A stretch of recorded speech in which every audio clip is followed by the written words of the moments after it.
bem-vindas e bem-vindos ao CSA TV, o seu canal de notícias das Américas. Seguem agora os nossos destaques. Relatório da OIT destaca a revitalização dos sindicatos na América Latina.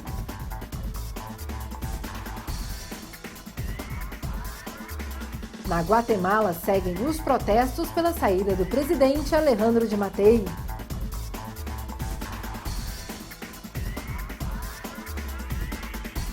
Segundo a ONU, 25 milhões de cidadãos e cidadãs são vítimas do tráfico de pessoas no mundo. A CEPAL apresentará um plano de autossuficiência para a produção de vacinas e medicamentos na América Latina e no Caribe.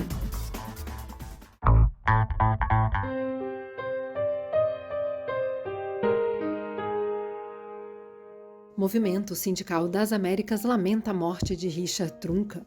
A CSA expressa sua solidariedade ao movimento sindical norte-americano pela morte de seu grande líder Richard Trunca. A Federação Americana do Trabalho, Congresso de Organizações Industriais, a AFL-CIO, se despede de seu presidente depois que ele sofreu um ataque cardíaco aos 72 anos. Mineiro de terceira geração, Trunca formou-se em Ciências e Direito no início da década de 70 e posteriormente ingressou no Sindicato de Mineiros, onde atuou como advogado, membro do Conselho de Administração e finalmente presidente, cargo em que se destacou como símbolo de resistência contra os cortes de pessoal e de onde ganhou o Prêmio Letterman-Fit de Direitos Humanos em 1990. Desde a sua entrada na tesouraria até a sua eleição como presidente da AFL-CIO, Trunca foi um defensor imparável dos direitos de todas e todas as trabalhadoras e trabalhadores e um grande representante da voz do movimento sindical do continente. A CSA expressa suas condolências pela partida do companheiro Trunca, dirigente sindical, defensor dos direitos da classe trabalhadora com quem sempre mantivemos uma relação fraterna. Enviamos o nosso abraço solidário à AFL-CIO, a seus amigos e familiares.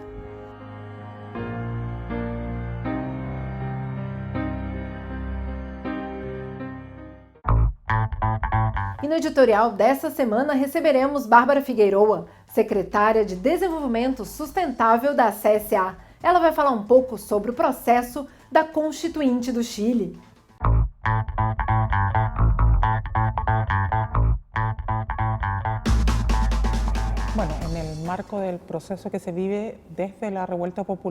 No marco do processo que vem se desenrolando desde a revolta popular de 18 de outubro de 2019, acredito que haja dois elementos que são muito claros que são desafios para o movimento sindical no processo já constituído por uma das partes para estabelecer ou avançar para que o valor do trabalho seja o centro de uma nova Constituição e se torne realidade e que requer pelo menos duas grandes tarefas da nossa parte. Por um lado, o que já fizemos, que é a construção de um processo de consolidação de uma proposta que surge do debate com os nossos ramos produtivos e a nossa Secretaria de Saúde, de Educação e o setor público, e que posteriormente foi sistematizada em uma comissão de alto nível chefiada por Juan Somavia, ex-diretor-geral da OIT, e que já produziu uma proposta constitucional no mundo do trabalho. Entendemos que uma segunda parte muito importante é o desafio de pressionar para que o processo consolide efetivamente as mudanças e as transformações que o Chile exigiu nesse processo que nasce da mobilização social e dela não se pode separar e que eu diria que são dois desafios para o mundo sindical, porque temos o compromisso de ser constituintes e não fomos eleitos. Portanto, temos a responsabilidade de que a questão do mundo do trabalho não seja apenas uma garantia constitucional, mas uma cultura nacional que está permeada pelo desafio de tirar o mercado do centro e derrotar o neoliberalismo.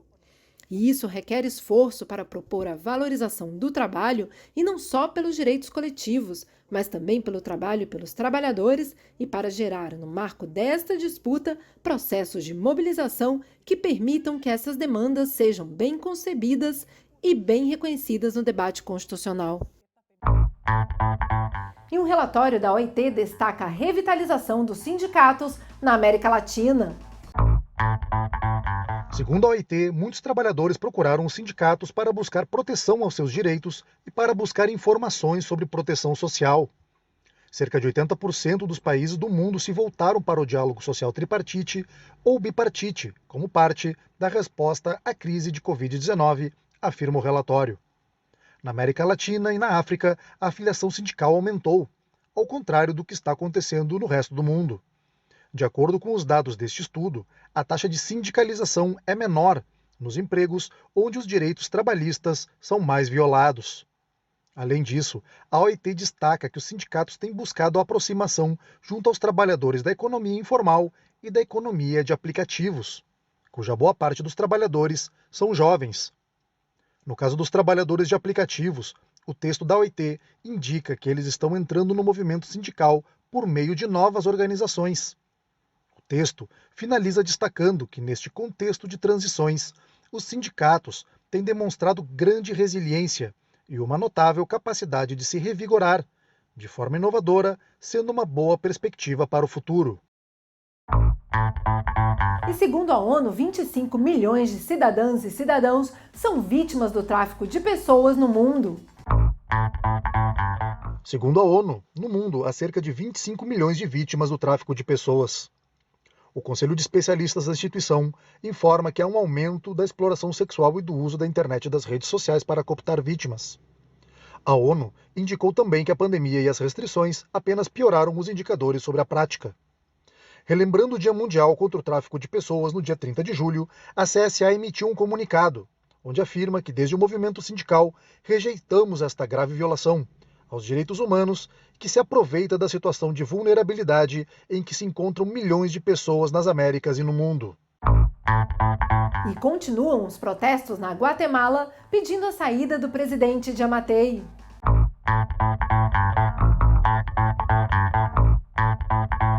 Na Guatemala, milhares de manifestantes exigiram a renúncia do presidente Alejandro Yamatei. Além disso, exigiram a saída da procuradora-geral Consuelo Porras, em uma jornada de marchas e bloqueios convocada como parte de uma greve nacional. As manifestações ocorreram sem grandes incidentes em frente ao Ministério Público liderado por Consuelo. Os manifestantes também marcharam em direção ao Palácio Nacional da Cultura, sede do governo.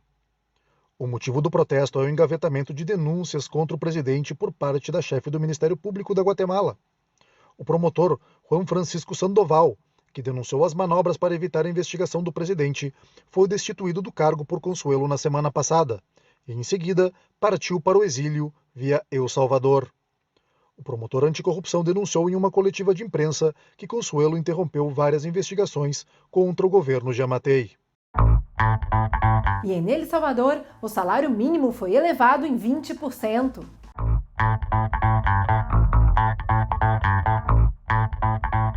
O governo de El Salvador anunciou que aumentará o salário mínimo em 20%, chegando à cifra de $365, aproximadamente R$ 1.900.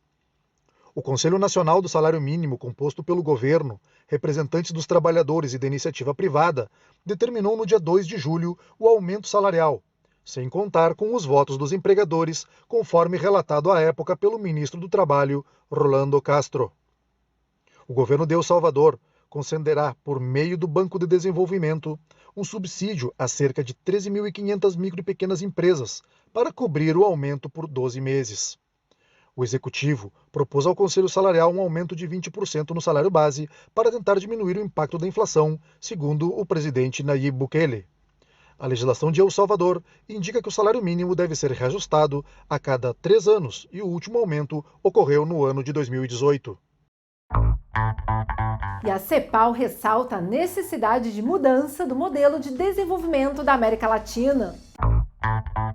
A secretária executiva da Comissão Econômica para a América Latina e o Caribe, CEPAL, Alicia Bárcena, destacou que na região ainda prevalece um modelo baseado na cultura do privilégio, o que foi agravado pelos efeitos da pandemia de Covid-19.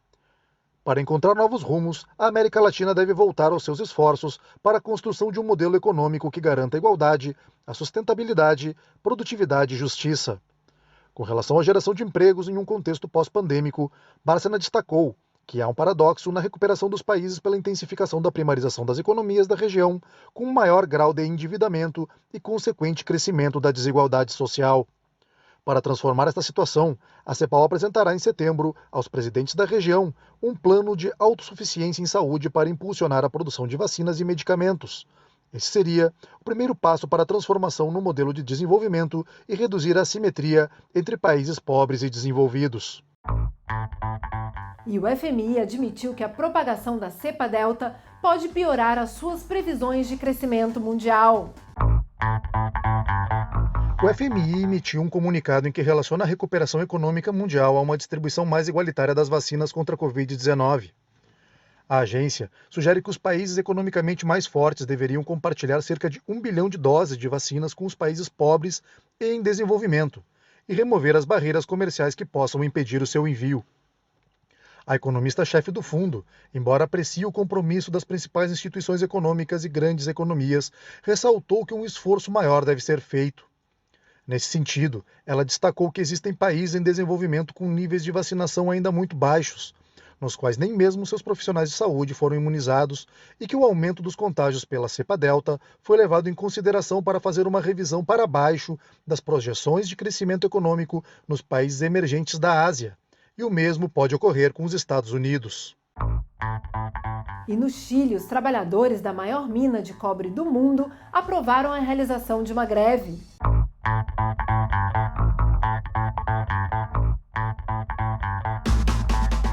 Os trabalhadores da maior mina de cobre do mundo, conhecida como La Escondida, decidiram entrar em greve após recusar a proposta de aumento da empresa multinacional BHP, controladora da mina. Além de um aumento maior do que foi oferecido, os trabalhadores estão pedindo um bônus para o seu trabalho durante a pandemia de Covid-19, bem como benefícios educacionais para os seus filhos. Os dirigentes sindicais e empresariais têm entre 5 e 10 dias para iniciar o diálogo com a mediação do governo.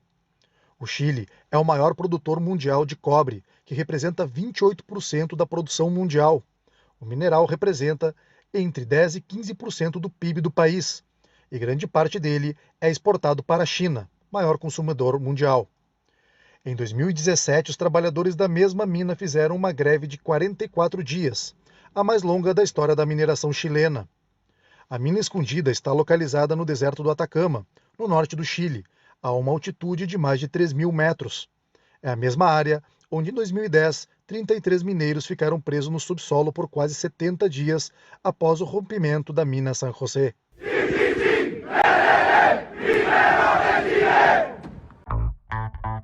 E na França seguem as manifestações contra as medidas anti-Covid-19 do governo Macron.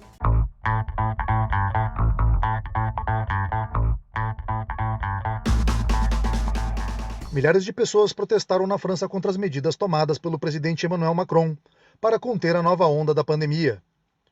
4 manifestações diferentes convergiram em Paris, um símbolo da heterogeneidade das demandas, que vão desde os movimentos contra a vacinação até aqueles que se opõem às medidas econômicas de Macron.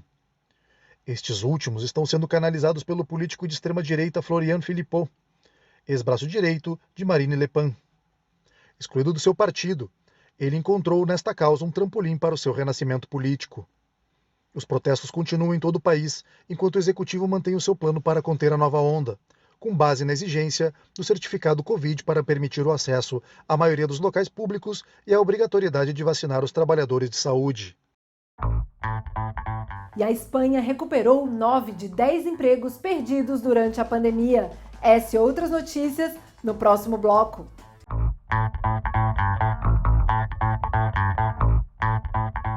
A Espanha recuperou 9 de cada 10 empregos perdidos durante a pandemia. O número de ocupados aumenta 465 mil pessoas no segundo trimestre e a taxa de desocupação caiu para 15,26%.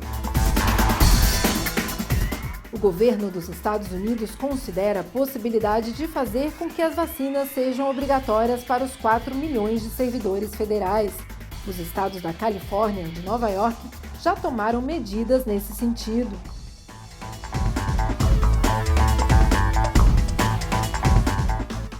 A CSA lançou, por meio do seu Comitê da Juventude, a edição número 3 da revista Nossas Vozes. Nela podemos ler notícias da América Latina, além de entrevistas e dicas culturais. E o encontro na ONU sobre sistemas alimentares busca a erradicação da fome em 2030.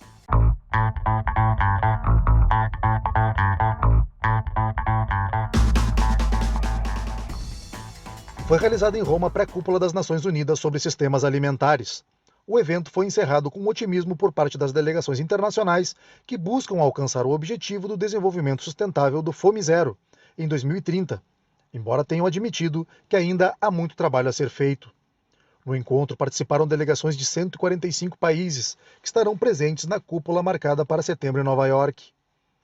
A secretária-geral da ONU, Amina Mohamed, disse em uma apresentação final que o fórum, o prelúdio da cúpula de Nova York em setembro, serviu para verificar e identificar coalizões para ajudar os países a modificar os seus sistemas alimentares. Nesse sentido, ela alertou que a fome zero está longe de ser alcançada, em parte pelos efeitos da pandemia, mas reafirmou o objetivo da ONU de investir em sistemas para atingir os ODS. Para ela, o evento demonstrou que há saída para a crise da fome e que somente o trabalho coordenado gerará as bases para um planeta mais próspero para todos. E o desmatamento na Colômbia causa preocupação de ambientalistas.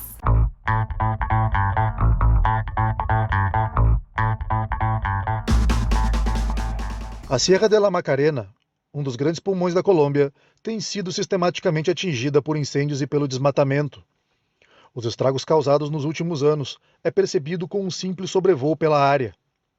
Segundo o coordenador de áreas ambientais do departamento, o desmatamento é o problema mais sério enfrentado na região, e 2020 foi o ano com mais desmatamento, pelo menos nos últimos 3 ou 4 anos. Em 2020, na Colômbia, segundo dados do governo, foram perdidos 172 mil hectares de floresta, o que equivale a uma área maior do que a de cidades como Rio de Janeiro ou Medellín, e a maior parte dessas árvores se encontra na faixa centro-sul do país. O departamento de Meta foi onde esse problema mais aumentou, com mais de 35.500 hectares de floresta derrubada e um aumento de 8% em relação aos anos anteriores, quando a tendência era de queda. Como resumo o coordenador, a situação é paradoxal, pois enquanto o mundo fechou devido à pandemia de Covid-19, foram gerados efeitos ambientais negativos nas áreas mais remotas. No entanto, as autoridades apostam na educação, para que as florestas sejam conservadas e convencendo as comunidades a optar por atividades como o ecoturismo. Este ano, dizem as autoridades locais, as perspectivas parecem melhores, apesar do corte de 14,5 mil hectares em Meta no primeiro trimestre de 2021, e o número diminuiu 36% em relação ao mesmo período do ano anterior. E começa na Bolívia o mês da Pachamama.